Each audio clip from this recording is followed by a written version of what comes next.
Hello, you are listening to the Natural Healing Show for UK Health Radio. I'm your host, Catherine Carrigan, medical intuitive healer and Amazon #1 best-selling author. You can find out more about me and my work at catherinecarrigan.com and unlimitedenergynow.com. While you're there, definitely sign up for my newsletter so you can learn even more about how you can heal yourself naturally. Now, our guest today is the one and only Michael J. Russ. Michael J. Russ is an author, speaker, podcast host, and alchemist. And you can find out more about Michael J. Russ and his wonderful work on his website, lifemovespodcast.com. Welcome, Michael Russ. Thank you. Appreciate it. Pleasure to be here, Catherine. So, Michael Russ, being the best and most powerful version of yourself seems like quite a mountain to climb for most of us. Is this really a state that people can achieve and sustain? Absolutely. They're gonna attain it. It's something you have to be cognizant of at all times, but it's based on the fact that we all create our reality. That our mind, our body, our health, everything is something that we have control over. And it begins with sovereignty. Sovereignty is basically the gift you were given when you were born, which is to rule over your mind, your body, and your spirit. Problem is, most people actually abdicate that responsibility to events and people, circumstances, and the like. But yes, absolutely. So tell us more about your idea of sovereignty. Where did you come up with this idea?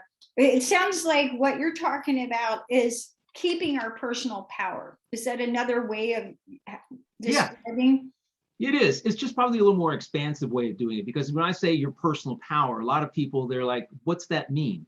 Well, literally, you have the gift of controlling your mind, of ruling over your mind, your body, and your spirit. Okay, so your spirit happens to be your connection with the universe, your level of conscious awareness, your spatial awareness with the world around you. So in terms of sovereignty, what ruling your mind, body, and spirit does is it gives you, as an extension, the opportunity to control every thought, word, feeling, and action, right? So those you have complete control over. So you can see how it might be easy to abdicate your responsibility to control your mind, your body, and your spirit, especially when it comes to health. Our mind, what you allow into your head affects you. It affects your feelings. It affects your inner conversations. It affects everything about you. What you allow into your body, what you eat, what you don't eat, what you choose to do with your body. That is yours to control. That is your right. So absolutely, when it comes to understanding that this is something that you control, you have to come at life from this perspective. You life through the lens of sovereignty, of what I'm doing in my life, who I'm interacting with, and what's happening to me. It relates to my sovereignty. That's in terms of response, because we're always responding and reacting to life. And if you view it through the lens of your own sovereignty and remain in control of your mind, your body, your thoughts, your words, your conversations and feelings and actions, things are going to go much more smoothly for you. You'll be happier. You'll be more fulfilled, because you'll be making responses that are in your own powerful interest. So that's a very powerful way of looking at things. I appreciate where you're coming from. Now, Michael J. Russ, you're the author of a book called Zero Adversity. And you often say that topics emanate from experiential wisdom. How did your background lead you to become an author and podcast host? Well, 30 years ago, plus, actually it's more like 38 years ago, I entered a career field. That field was one where my attitude and my disposition and my presence, how I felt about myself, had a lot to do with whether I was successful or not. And I, in that career path, had to every day make sure that my mind and my attitude were in the right spot. because it was something we all talk about, manifestation, and you create an intention, a goal, and a dream. And really, in the career path I was in, my attitude manifested my success. So I had to make sure that my inner conversation, my attitude, my disposition, that my feelings, everything was about me was positive, and that I was able to let go of things that I couldn't control immediately. I taught myself that, and I really began to master what conversation I was having with myself in relationship to how I felt about myself and what I felt capable of.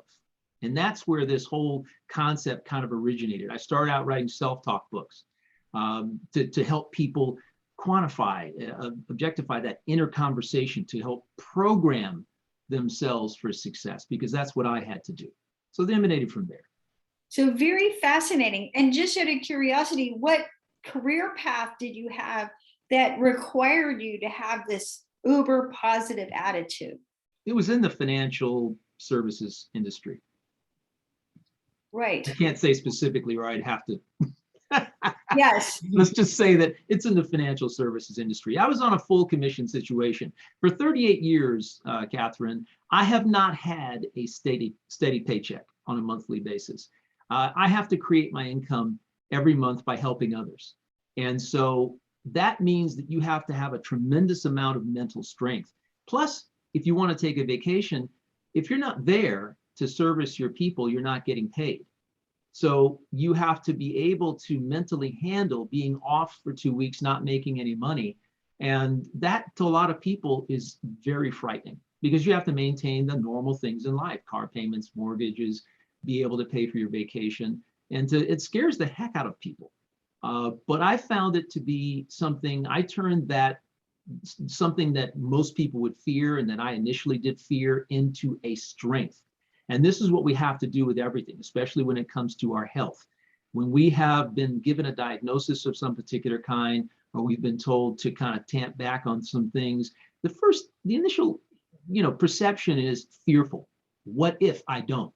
What if? What's the possibility? You start extrapolating out all the bad things that could occur.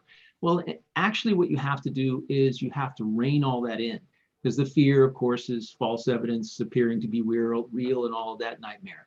But basically, what you do is you have to maintain a disposition and an attitude and an inner conversation that is always moving you forward, not moving you backwards, and not reinforcing fear, but reinforcing the positive elements and feelings, emotions, and objectives and goals. Michael J. Russ, I can totally relate to what you're talking about, because I've had my own business in natural healing for 28 years. So I'm self-employed medical intuitive healer, but I have a great attitude about money. I have a great attitude about service. I know that if I wake up, somebody's going to need what I can offer them. So it's a great way of thinking. And it all goes back, as you said, to what we believe about ourselves and our attitude about many things. Sure. You started producing your Beyond the 3D podcast a few years ago, and have also just launched a podcast called Life Moves. Why do you do two podcasts, and how are they different from each other? The first podcast, Beyond the 3D, was an extension of something called the Powerful Living podcast that I started actually 20 plus years ago. Wow. I started with Limson. I've been doing this for a long period of time. I quit for a while, focused on some other aspects of life. And then I came back to it when I had this really interesting idea: how to help people elevate themselves above the 3D world of distraction, chaos, frustration, worry, anger, all those events and circumstances in life that have a tendency to control you, and to control your attitude, and control your inner conversation and the way you feel. I wanted to give people tools, concepts, ideas, and processes that, step by step, that they could use to transform their feelings in a moment's notice, in real time. And that's what Beyond the 3D is about. And I produced about 130 plus episodes of Beyond the 3D. And then I got this idea. wow, what am I actually doing here? This epiphany came to me that what I'm actually doing is I'm giving people mental life moves. Mental life moves. When this happens, this is how you handle it. This is the way you think. You remember your sovereignty. Okay, great. That's the first thing. Okay, I am in control. Am I controlling my thoughts, my words, my feelings, or am I allowing the outside circumstance, event, or person to dictate how I feel about myself, what I'm thinking about myself, what I believe myself capable of, right? So when someone says, if you go into the doctor and the doctor does something ridiculous and tell you that it's, you're going to die. And you've had people, you hear story after story of wondrous miracles where people say, no, I'm not. There was a gentleman who wrote the book, I think called the 4.6%. He went in, he had a diagnosis of pancreatic cancer. And the doctor told him, listen, only 4.6% of the people who have this actually survive. The rest die. And he goes, I'm the 4.6%. That's what he told the doctor.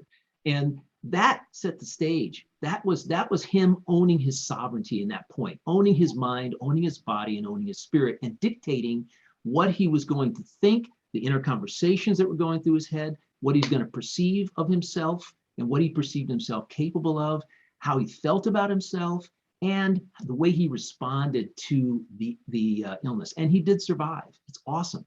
But that's an example of an extreme case of how you can move, you can elevate yourself, you can transcend the event that is happening in your life. We don't all experience those kinds of cosmic 2x4s, but literally what we experience are these little things.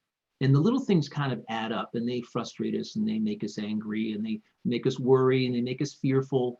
And these are little things. But literally, life is in my view, classroom. And it's one big fat classroom, or laboratory, as it were. And every event that you're exposed to, every person, every circumstance, is really an opportunity to elevate your conscious awareness, to elevate yourself above the event. It's an opportunity. It's there. It's not an accident. And so when we see life through that lens, what happens is we are happier. We are more fulfilled because we're in control, because we're seeing that we are not allowing outside circumstances to dictate how we feel about ourselves, what we're capable of, or the life and reality that we're experiencing. And that is literally the true definition of creating your life experience. That's a wonderful explanation. Michael J. Russ, in my work as a medical intuitive healer, I talk about what I refer to as the 5 levels of healing. You have the physical body, we know what that is. You have the energy body, which includes your breath, your acupuncture meridians. Many people have heard of their acupuncture meridians, and your chakras, your main energy centers. Then you have the emotional body, which is the largest part of us. And emotions can shut down literally any physiological process. Right. If you don't believe me, think of maybe the last time you got really bad news. I remember when years ago, I received the news that a very close friend of one of my best friends in the world had just died. I literally couldn't move. I couldn't move my body. I was immobilized. And then you have your mind, and your mind controls your emotions. So it's what your thoughts and beliefs are that dictate how you feel. And then you have the soul, which I talk about in my book, Reading the Soul. And you are a soul having a human experience. Correct. What I value so much about your work and your podcast and your book is you're teaching people how to master their mind. Right. Because when you master your mind, as you say, when you control your thoughts, words, and actions, then you can have a different experience emotionally. You can have a different experience energetically. And that's going to translate down into much better physical health. I agree. Yeah. Your books are fantastic, and people definitely should read them. And that's really part of your sovereignty, taking positive action to manage your body and your mind. And by reading your books, that's what they're doing. And it's enlightenment. It's enlightenment. The highest frequency you can vibrate at is enlightenment. Reading your books is literally enlightenment. And so the more you learn about yourself, the more you learn about your body, the more positive action that you take, that's your responsibility as a human soul. That is your responsibility. And to abdicate that responsibility is literally to your detriment in the long run.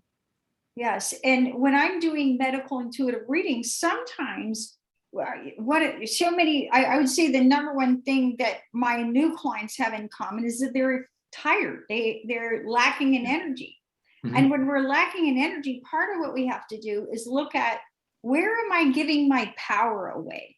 Right. Where are you giving your power away? Which is exactly what you're talking about with your sovereignty. So there's so many subtle ways that we give our power away. We decide that there's people who have power over us, whether it's your boss or the government or a certain party or what have you, or a doctor who's giving you a diagnosis, versus really knowing that you're in charge of what you think, which is what Exactly. you're talking about. True. Now, Michael Russ, in the description of your Life Moves podcast, you say that sovereignty and alchemy are at the heart of every life move you share.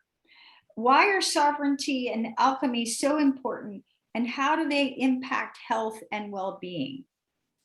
Yeah, we've been kind of touching on this all along. And what you just said there is absolutely perfect. When people feel like they have somebody else has power over them, really, that's not true. That's an illusion. They're allowing that to let themselves to feel that way. And when I go in to see my doctor, the one thing I'm always cognizant of is I'm the one who's in charge of the way I feel and how I take care of myself.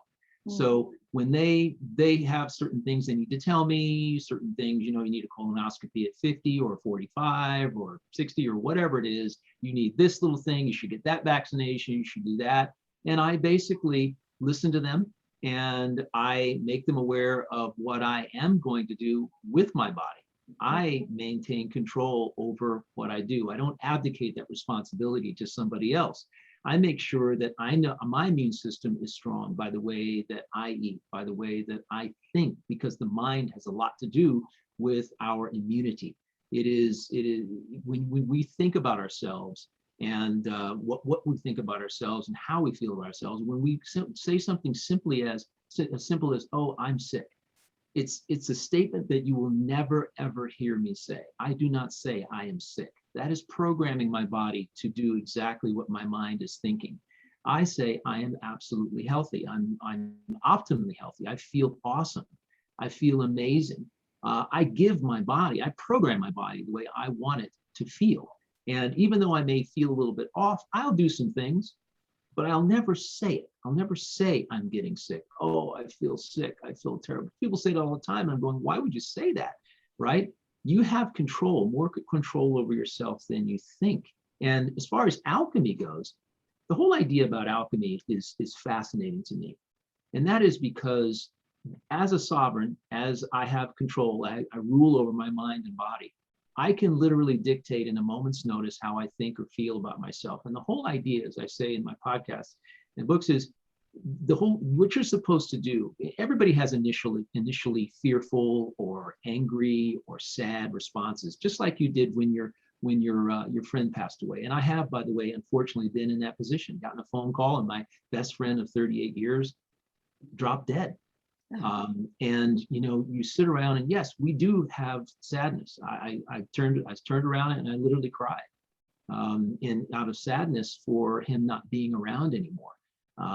The idea is that it's not what happens, it's how quickly you can transform your thinking from the type of sadness, moving from sadness, pivoting into gratitude. And what I did was I had my sad moment, and then I quickly pivoted into being grateful for existence in my life. I focused in that area. And I had a girlfriend that passed away when I was 25. She was 3 years older than me, and it really impacted my life in a big way, as I found out over the next 10 years. And what I found is that the more quickly I was able to transform my perceptions of the event, because that's really the pivotal key, is the way you're perceiving an event dictates everything else that follows, all the thoughts, all the words, all the inner conversations, the feelings, and your responses to it. So the key is to transform your initial perception from negative to positive. That's alchemy. That's alchemy. Because once you do that, you change the way you feel. And alchemy is about ultimately changing the way you feel, however you get there. And so I like to, I spend a lot of time talking about the power of perception and how it relates to your sovereignty, and how it literally is one of the pivotal keys to alchemy, to transforming your feelings. And I practice that every single day, because it's those little things that happen in life that you know, the phone call you get, the interaction with somebody else, somebody says something to you. You always have to be cognizant that what somebody says isn't necessarily any of your business. It's just something they say. The motivations are not, you know, you're never going to understand what they are. If you allow something somebody says to impact you in a negative way, it's up to you to recognize that and immediately perform the alchemy necessary to transform those feelings about yourself. That's such powerful work that you're doing, Michael J. Russ. Thank you. And I just have to relate this story, because years ago, and I was in my early 30s at the time, I'm now 62, but I remember I heard about this class, and it was a positive thinking class. And somebody said, oh, you really should take this positive thinking class. It's so wonderful. And that's where I learned how to make manifestation boards, sometimes known as treasure maps. And dream boards. I remember hearing about this class, and then that week I went to a doctor, and he gave me a very serious diagnosis of a chronic illness. And I remember as soon as I got the diagnosis from the doctor, I was like, that is why I need to take this positive thinking class. Right. And I'll never forget. So again, somebody listening to this may go, well, that's a bunch of hooey. Well, yeah, true. I remember, so I was definitely sick. There was no question about it. I mean, I could go on and on about, you know, there was like 15 symptoms that I experienced on an ongoing basis. But I remember every day I'd wake up and I'd go, I am radiantly healthy. You know, I'd cough or sneeze or whatever I was, but I was like, I am radiantly healthy. I'm radiantly healthy. And so the mind, again, once you really understand, your soul controls your mind controls your emotions literally control your energy, and your energy body it controls what is happening on your physical level, right? Well put, yes. It's huge. It's literally that simple. Yeah. So Michael Russ, you talked about how you began to practice these things, these mental strengths, when you were in the financial services industry. And I'm going to give you a compliment. So just like sometimes you go to the gym and you see somebody who can bench press this huge weight, or you go to a yoga studio and somebody's super flexible, we all have these different strengths. How do you think you became so mentally strong? Wow, because I had to in order to succeed in what I had chosen to do. It's something that I guess what I look at is I look at the macro picture first, and I see, you know, where I go, where I envision myself being, you know, using your imagination, so to speak. And then you ask yourself, okay, how do I get there? Well, you've got to, if you were crossing a stream and there were, you know, 25 different rocks you had to walk on as a sort of creating a footpath for yourself, you've got to mentally stay on each one of those. That means that you have to have the spatial awareness. You have to be able to recognize when your footing is a little bit off and be able to correct it. You have to constantly be mindful of what thoughts are running through your head. That's what I had to do. I had to literally master that whole concept. I had to wake up early in the morning and meditate and get my mind in the proper frame, imagining what my day was going to be like, the positive things I was going to experience. And then on the flip side, if that didn't manifest that day, because sometimes time and space isn't necessarily literal, then I had to make sure that my experience of success was based on my connections that I was making throughout that day, and not if nothing happened the way I thought it was going to happen. It was just the way it was supposed to be that day. I think it's all kind of like I've been living on faith for 38 years. I've been living on faith that everything will work out no matter what. And I don't get upset by one little day or 2 days or a week.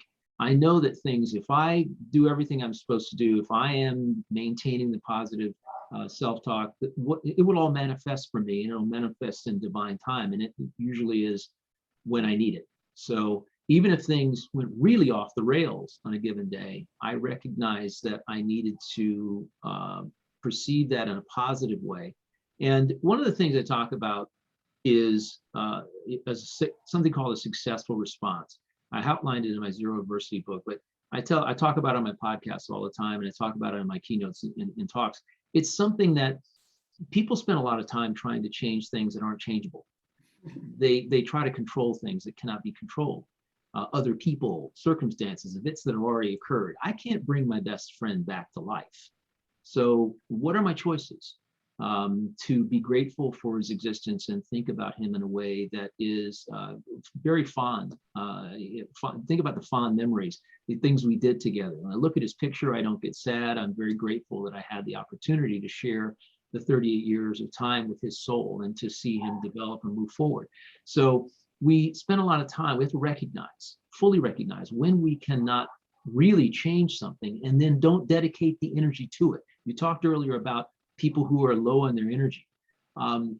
In my view, a lot of that comes from dedicating energy, investing energy, time, focus, and attention, and feeling to things that are immovable, that cannot be changed or transformed, where you can have no impact. Really what you want to do is spend most of your time, all of your time actually, putting your energies and your thoughts and your actions, your feelings towards things that can be changed. Now, here's the rule. If something you could do could change a situation, for instance, if somebody had an accident and something you do can help them move forward in that, then you must do it. Otherwise, you'll feel things like regret or guilt, those negative feelings and emotions, which you do not want to feel because they're bad for your energy field. So you have to recognize what you can and can't control, let go of what you cannot, focus on what you can.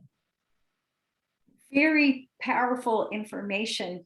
Now, let's talk about do's and don'ts. Let's sort of break this down. So I'm going to pick one, for example. Like a lot of times, I'll pick two that I can think of that are, I'm going to just call them mental mistakes, but lots of people make these mistakes.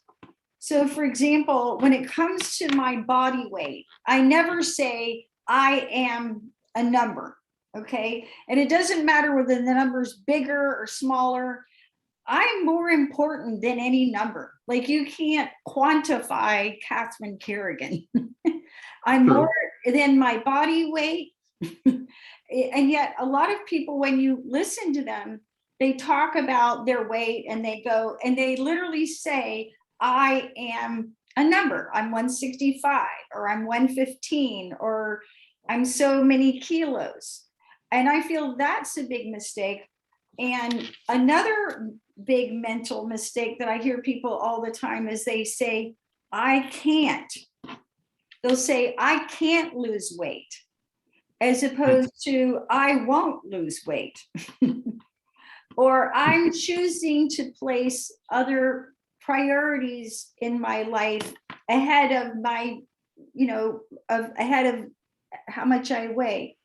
So can you think, as you a master of the mind, as I see you, and that's a true compliment, when you listen to other people and their self-talk, what are some of the mistakes that you hear people frequently making when they're talking either out loud or to themselves?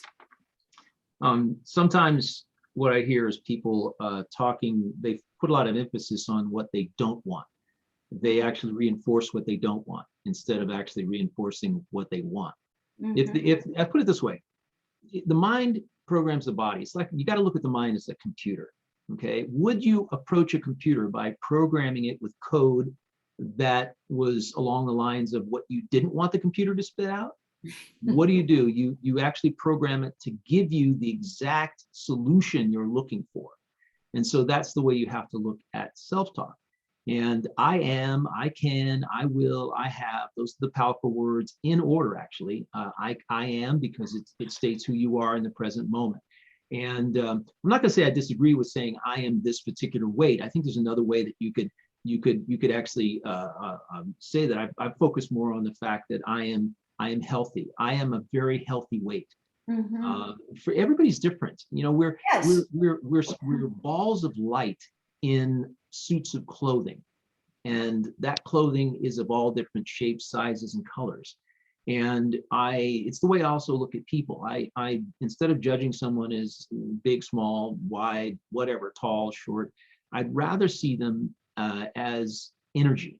See them as a ball of light that actually is just wearing a suit of clothes. It's not who they are. It's just a suit of clothes. And we come from energy. We wear this suit of clothes our entire lives, and we go back to energy, pure energy. And so I look at you're in a conversation as actually quantifying it and saying, objectively saying, I am this. I am this, not I am not this, because your mind doesn't understand what not is. I don't do that. No, that's not the way you want to say it. You want to say, I do this. Focus on what you want instead of what you want to avoid. And in your inner conversation, program yourself as you would want to program a computer for an outcome, a specific outcome. And if you look at everything down the line, I can do this. Some of the real powerful ones, I can do this. I am doing this.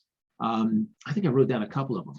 I'm happy. I love myself. I've got this. I am surviving this. I am doing this. I am strong. Every morning I say to myself as I'm opening my eyes, I'm a beautiful, passionate, loving, and giving man. And sometimes sometimes I use the word compassionate or empathetic. I throw that in there because you really want to approach everything in life from the perspective of love and compassion, empathy, and kindness. And I think as long as you do that, even when you talk about yourself, self-love is something that most people don't even give a thought to. However, when you love yourself, you open a pathway others can follow to love you. That's what happens. So we have to use that. It came to me during a walk about a month ago. And I'm like, yeah, that's true. I'm walking on this path. We are individuals walking a path. And we have to, when it comes to every aspect, self-love can really overcome a lot of, it's a huge healer. It can overcome a lot of obstacles for you in life. Self-love, how you love yourself. People are always looking for love elsewhere. Well, start inside, start internally, start with you. You do everything you can to love you. And that's, again, that's a pact with your, that's the sovereignty that you have. You're owning your power, you're owning your sovereignty when you love yourself wholly, as you are. I've always said that if you seek change, if you seek transformation, acceptance is the first thing you must have. Most people are out there trying to lose weight without accepting who they are, where they are first, right? You got to have a benchmark. So here's where I am. I accept and love myself as I am now. And then I'm going to do things, I'm going to take action that is positive for me. Instead of integrating this into my diet, I've always thought that diet's more about just simply not doing things. It's easier to not do something than to add something new, in my view. You can say, okay, instead of eating fast food, I'm going to stop eating fast food. I stopped eating fast food about 32 years ago. I stopped drinking soft drinks 32 years ago. I just said to myself, how do I want to feel when I'm 63? I'm 63 now. And I get told all the time, you don't look 63. Well, part of it's genes. The other part is I've avoided eating things that weren't in harmony with my body. Now, I'm not a vegan. I'm not a vegetarian. I'm a carnivore, but in moderation. I eat some paleo on occasion. I eat some keto on occasion. I involve all these little disciplines, little aspects of these little disciplines in my life, and I know how I feel. And so people have to get in touch with themselves and understand how they feel when they consume something. Oh, do I feel full? Does my stomach, feel out of whack? Am I off? Maybe I shouldn't have eaten that much. Next time I'll eat slightly less, or I'll redo the recipe, or I'll add more of this and take out some of that next time. And you learn over time. You take little baby steps and you get across that stream, one stone at a time to the other side. But it's all about believing you can do it, loving yourself, and you got to stand in front of the mirror and say, hey, I love you. I love every aspect of you. That's where it starts. That's where it begins. And when from self-love, then you can branch out and do things that actually nurture that and foster greater self-love. And that's all about, again, managing your mind, what you allow into your head, what you allow into your body, and making sure that you're not letting other people dictate how you feel about yourself. And that body image thing, I have to say this because body image is body shaming and all of that. When you own your sovereignty, no matter what you look like, when you know who you are and you solidly know you're living your truth, you love yourself, and you can say it to yourself over and over in the mirror, what other people think about or say about you has no consequence. You literally make yourself impervious. When you own your sovereignty, you become impervious to outside influences. That's the place you want to be, impervious to other people's opinions of you. They don't matter. They don't know you. They don't know anything about you. And you know you. And you have to get to know you better. And that's how you stay healthy. That's how you have a wonderful presence around you. That's how you work on your chakras. Get together with, read your books and understand what your chakras are, how to cleanse them, how to make sure that they're operating optimally, that they're shining bright, that they're clear. And from there you move out and you do something else. You make sure you get some reflexology, you get some and make sure the meridians of your body are not hampered in any way, that there's no blockage. And these are things you can do that actually are fun. You get a massage, you get some Bowen, you get some of the therapies and modalities that you talk about in your books, and that's where you go. And you don't let anybody tell you whether it's good, it's bad, it's ugly. Nobody's opinion matters. You figure out what feels good to you, and then keep doing that, because the better you feel about yourself, the healthier you are in the long run. Great advice. Now, Michael J. Russ, I talk about what I refer to as your psychological immune system. And this is exactly what you're talking about. Right. So I'll give an example of this. So I have a client who's a young person, but she's a Hollywood actress. And periodically she comes to have an appointment with me, and her mother says she likes it when you give her something to do. And so I remember the last time I was like, okay, I asked for guidance, and I said, I want you to make a list of what you know about yourself. So when you're clear on what you know about yourself, so for example, I know I'm intelligent. So if somebody says to me, oh, Catherine, you're dumb, I might think, well, that's your opinion, or maybe I may happen to make a dumb move, but I know I'm intelligent. And when you have this self-talk, like you're talking about, I am, I can, I will, and you're very clear about what you know about yourself, then other people can say whatever they say, and it will not affect you. Sure. So can you go over for our audience? You said there was a specific order, I am, I can, I will, that you like to do your affirmations? Yeah, you form and create your own affirmations. I am is the most powerful, again, is because it states who you are in the present moment. And the present is all that matters, because the present dictates the future. In the past, you can't change, forget about it. So when you're talking about self-talk and energy, you want to make sure when you're creating affirmations and programming your body, you're programming your body the right way. I can do this. I can do this. Those words are some of the most powerful words. I use them all the time. I can do this. If you say that 100 times to yourself, you're going to generate an energy, a presence within you, and that's going to expand outward from you into your energy field, your electromagnetic field around you. That's going to be really people are going to notice. What are you doing? What did you do? What are you saying? As opposed to saying, I can't. The energy in my talks, when I give live talks, I have people say, shout out loud, I can, I can, I can. Then I ask them to do the opposite. Say, I can't 3 times. Let's shout it out. Let's really give it a lot of energy. And really, and then I ask them, how did you feel when you said both of those things? And literally, you do not feel good when you say, I can't. It just shuts everything down. It contracts your energy.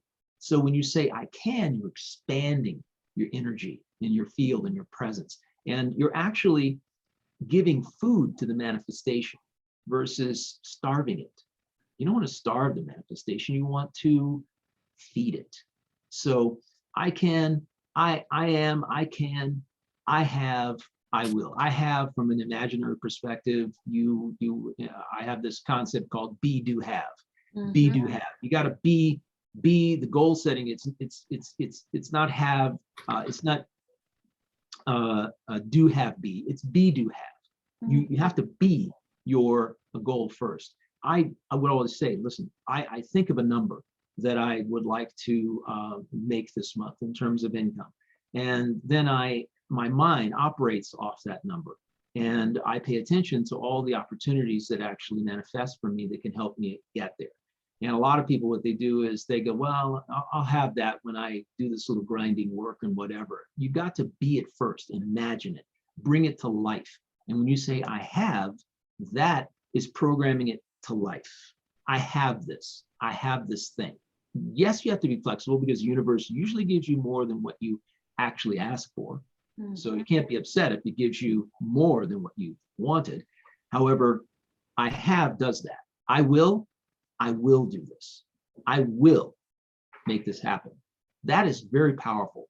All those prefaces are extremely important and powerful when used in conversation about yourself.